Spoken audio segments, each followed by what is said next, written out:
जय श्री राधा कृष्ण।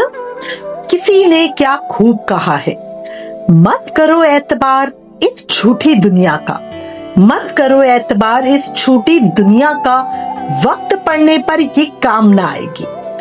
एक बार आजमा के देखो मेरे बांके बिहारी को भक्तों, मुसीबत पड़ते ही सर पर मोर छड़ी लहराए। बोला बांके बिहारी लाल की जय, मोर मुकुट बंसरी वाले की जय, वृंदावन बिहारी लाल की जय। सच्ची चैलेंज के साथ कह रही हूँ, जिस किसी ने समर्पण कर दिया, मेरे ठाकुर जी को अपने आप को सौंप दिया, उसकी पूरी जिम्मेदारी मेरे कान्हा स्वयं उठाते हैं।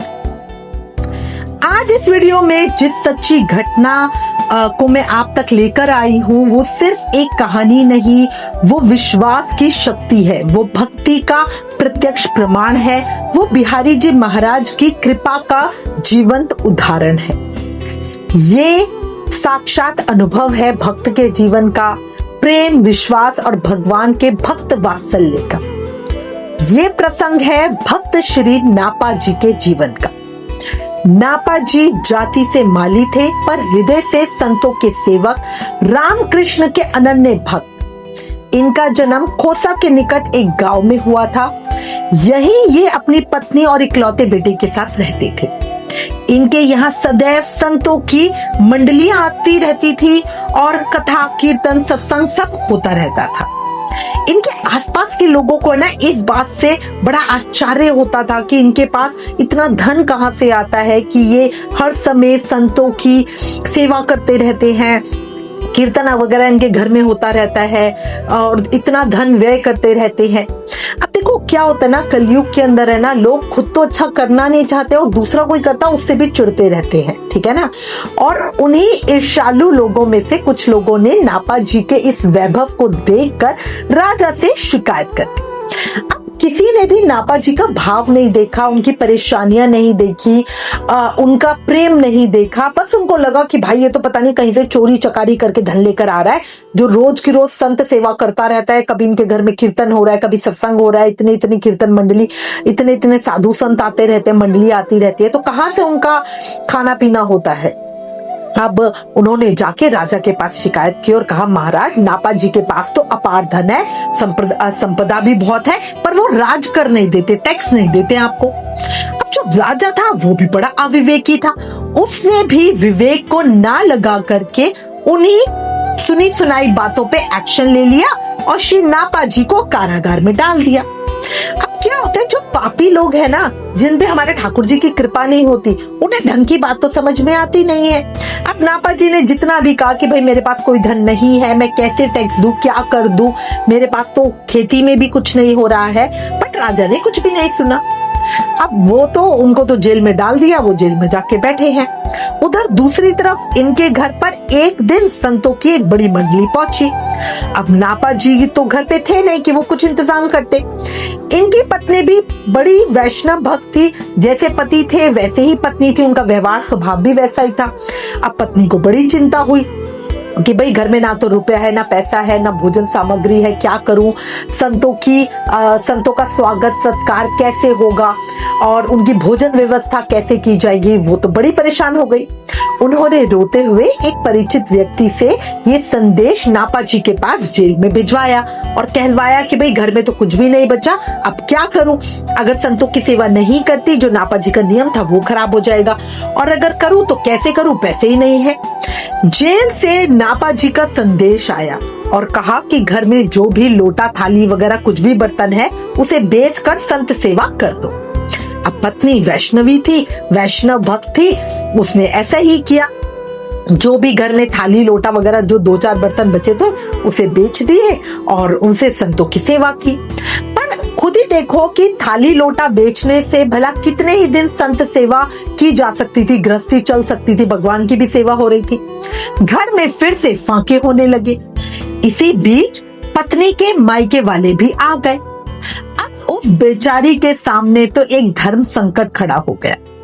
घर में खाने पीने को तो कुछ था नहीं, ऊपर से मायके वाले आ गए और ऊपर से हमारी संत सेवा तो ऑलरेडी चल रही थी। अब वो बेचारी सोच रही है कि क्या करूं, जरा सा कुछ बचा हुआ है, वो संतों की सेवा की जाए या मायके वाले को खाना दिया जाए, क्या किया जाए।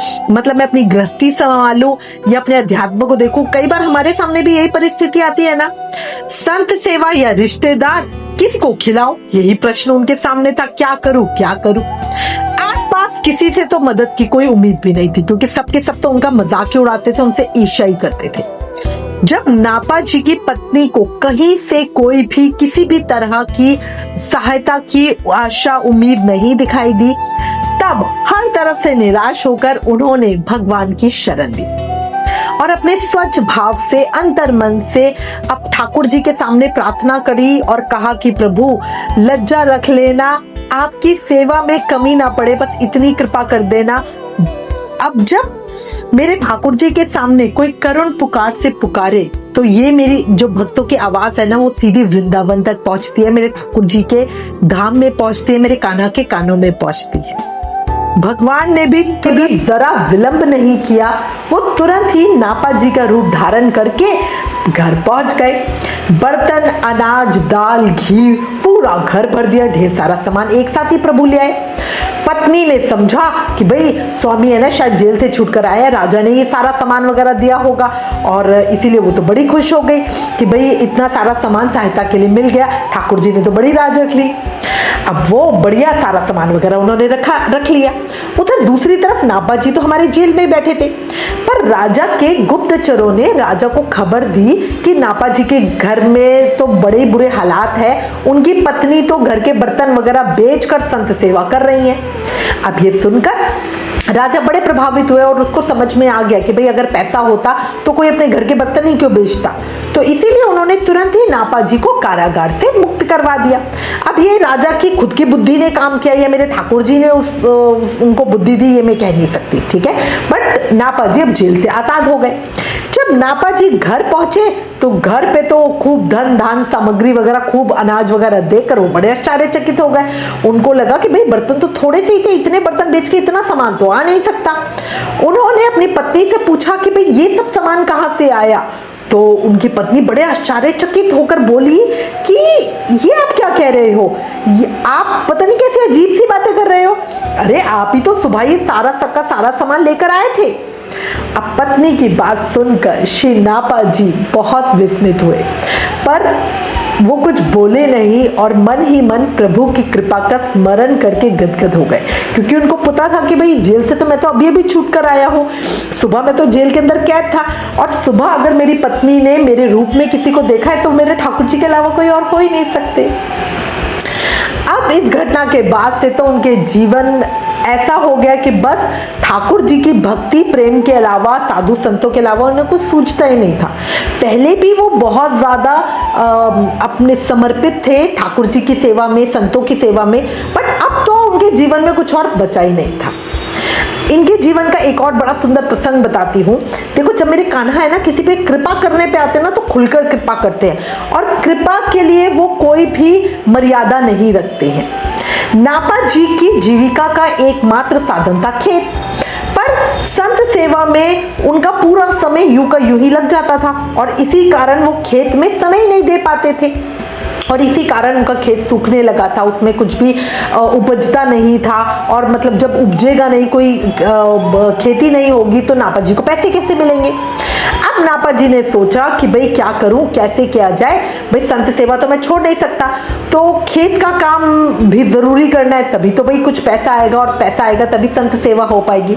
तो इसीलिए नापा जी ने एक आइडिया सोचा कि वो रात के समय खेत का काम करेंगे, ताकि दिन में वो अच्छे से संत सेवा कर सके और उनको कोई टेंशन भी नहीं होगी। भाई अगर दिन में खेत पे आ गए तो संत सेवा नहीं हो पाएगी। अब यही सोच के नापा जी ने यही नियम बना लिया, पूरा दिन भगवान की सेवा करते, संतों की सेवा करते, और रात में खेत में जाके काम करते। अब ये दिनचर्या भी ना बड़ी हैट्रिक हो जाती है। मतलब देखो, ऐसा नहीं है कि संत की सेवा में तुम्हें बैठे रहना है, पूरा उनके पैर धोने, उनको वो करना और पूरी उनकी सेवा करनी, बहुत मेहनत लगती है। एक दिन जब वो रात में खेतों को सींचने के लिए गए, तब रात भर उन्होंने कड़ा परिश्रम किया, पर खेत सूखे के सूखे ही रह गए। और इनका सारा पानी यूं का यूं ही बह गया, क्योंकि अंधेरे में ना इनको ढंग से दिखता भी नहीं था कि कहाँ सिंचाई हो रही है कहाँ नहीं हो रही है, और पानी नाली बनी हुई थी उसमें से सारा का सारा पानी चला गया, और इतनी मेहनत करके इन्होंने सिंचाई की थी। दूसरे दिन जब इन्होंने खेत की दशा देखी तो इन्हें बड़ा भयंकर दुख हुआ, क्या है पूरी मेहनत तो यूं ही खराब हो गई, पूरी रात में लगा रहा। अब दुख इसलिए भी हो रहा था क्योंकि भाई यही तो एकमात्र जीविका का साधन था, फिर कैसे संत सेवा की जाए। उनके मन में ना देखो, जो भक्त होते हैं ना उनको ये चिंता नहीं होती कि मैं क्या खाऊंगा, उनको ये चिंता होती है कि मैं अपने ठाकुर जी को क्या भोग लगाऊंगा, मैं संतों को क्या पवाऊंगा। बस यही हमारे नापा जी का बिल्कुल चिंता का विषय था कि भाई जब तक कुछ पैसे नहीं होंगे कैसे करूंगा। नापा जी जैसे भक्त का दुख मेरे ठाकुर जी तो बिल्कुल बर्दाश्त नहीं कर सकते। प्रभु ने स्वयं नापा जी के पुत्र का रूप धारण किया और वो नापा जी के पास आए और बोले, पिताजी आपको ना रात में खेतों की सिंचाई करने की कोई ज़रूरत नहीं है। मैंने देखा है कि रात को तो ठीक से हो भी नहीं पाती, अंधेरा इतना अधिक होता है, ऊपर से जंगली जानवरों का भी डर रहता है, तो आप रात में खेतों पे मत जाया करो। अब आप निश्चित रहिए और मैं ना दिन में, क्योंकि मैं तो पूरा दिन खाली रहता हूँ, इसलिए मैं दिन में जाके खेतों की सिंचाई और खेती का काम कर दिया करूँगा। आप प्रसन्नता पूर्वक संत सेवा करो। अब भाई आगे से आके कोई मदद करे तो इससे बड़ी बात क्या हो सकती है। और जब हमारे बच्चे ठाकुर जी की सेवा में हमें सहयोग करते हैं ना, तो इससे अधिक सुख तो और कुछ होता ही नहीं है। पुत्र का इस तरह से कर्तव्य निष्ठा देखकर और संत सेवा के प्रति आदर भाव देखकर नापा जी को तो बड़ी ही प्रसन्नता हुई और वो निश्चित होकर संत सेवा करने लगे। नापा जी भगवान की सेवा और संत कार्यों में पूरा दिन घर से बाहर ही रहते थे। अब एक दिन क्या हुआ, संयोग से वो दिन में घर पहुंचे तो देखा कि उनका पुत्र सामने ही सो रहा था। नापा जी ने सोचा कि शायद बेचारा बहुत थक जाता है, क्योंकि खेत का काम होता तो बड़ा मुश्किल ही है और इसीलिए शायद यहाँ आके आराम कर रहा है। ये सोचकर उन्होंने सोचा कि चल आज खेत पे मैं चला जाता हूँ, थोड़ा सा मदद हो जाएगी, और ये सोचकर वो स्वयं ही खेत पे चले गए। खेत पे पहुंचे तो आश्चर्य, इन्होंने देखा कि सामने इनका पुत्र खेतों की सिंचाई कर रहा है। वो दिमाग में सोच रहे हैं कि पुत्र तो घर पे सो रहा था, अब वो सोच रहे हैं कि भाई ये मेरा पुत्र तो नहीं है, ये कैसे हो सकता है। तो अब उनको अपनी आंखों पे विश्वास नहीं हो रहा कि घर पे मैंने बच्चे को देखा था, वो मेरे आने से पहले ही यहाँ तो नहीं पहुंच गया। अब इनको बड़ा आश्चर्य हुआ, वो चुपचाप घर वापस लौट कर आए, देखा पुत्र तो वहीं का वहीं सो रहा है। अब उनको पूरी बात समझते देर न लगी। नापा जी की समझ में आ गया कि मेरे पुत्र के रूप में ठाकुर जी स्वयं उनके खेतों की देखभाल कर रहे हैं, खेतों पे काम कर रहे हैं। वो तुरंत दौड़ते हुए वापस खेत पे पहुंचे और पुत्र रूपधारी भगवान का हाथ पकड़कर कहने लगे, प्रभु मैंने आपको पहचान लिया, मैंने आपको पहचान लिया, आप मेरे पुत्र नहीं स्वयं मेरे ठाकुर हो। अब जो पुत्र रूपधारी भगवान थे उन्होंने कहा कि अरे पिताजी ये क्या कर रहे हो आप, ये आपको क्या गलतफहमी हो रही है, मैं तो आपका पुत्र ही हूँ, पुत्र ही हूँ। पर जब श्री नापा जी नहीं माने तो विवश होकर भगवान को अपने असली रूप में प्रकट होना ही पड़ा। नापा जी ने कहा, प्रभु आपको तो ये सब करने की कोई जरूरत ही नहीं थी, आप ये सब क्यों कर रहे हो। तो प्रभु बोले, नापा जी आप रोज हमारी और हमारे प्रिय भक्तों की इतनी प्रेम से सेवा करते हो, यदि हमने थोड़ी सी आपकी सहायता कर भी दी तो क्या हुआ। अरे मैं तो आपके द्वारा की गई सेवा का ब्याज भी नहीं चुका पा रहा हूँ। भक्त वत्सल प्रभु की बातें सुनकर नापा जी के प्रेम अश्रु छलक गए और वो हृदय से परम आनंद से गदगद हो गए। प्रिय भक्तों, ऐसी कथाएं सिर्फ सुनने के लिए नहीं होती, विश्वास जगाने के लिए है। देखो मेरे कान्हा ने नापा जी पे कृपा करी तो कभी तो वो हम पर भी कृपा करेंगे। भक्त के प्रति भगवान की करुणा उस समुद्र की तरह है जो कभी सूखती नहीं, बस बहती रहती है, बहती रहती है, बहती रहती है। सही कह रही हूँ, समुद्र कभी सूख नहीं सकता ना, है ना। आपसे निवेदन है, इन सच्ची भक्तमयी कथाओं को ज्यादा से ज्यादा शेयर करें, क्योंकि आपके एक शेयर से किसी का विश्वास जाग सकता है, किसी का मन टूटने से बच सकता है, किसी को भगवान पर भरोसा लौट सकता है। अंत में एक सीख, ये मेरे बिहारी जी का दरबार है, यहाँ मनमानी नहीं होती, पर ये बात भी पक्की है कि यहाँ कोई परेशानी नहीं होती। कुछ तो बात होगी मेरे बिहारी जी महाराज में, वरना यूं ही पूरी दुनिया इनकी दीवानी नहीं होती। सही कह रही हूँ? एक जयकारा तो बनता है। बोला बांके बिहारी लाल की जय, मोर मुकुट बंसरी वाले की जय, वृंदावन बिहारी लाल की जय। आपसे दिल से रिक्वेस्ट कर रही हूँ, इन वीडियोस को शेयर करना भूलना नहीं।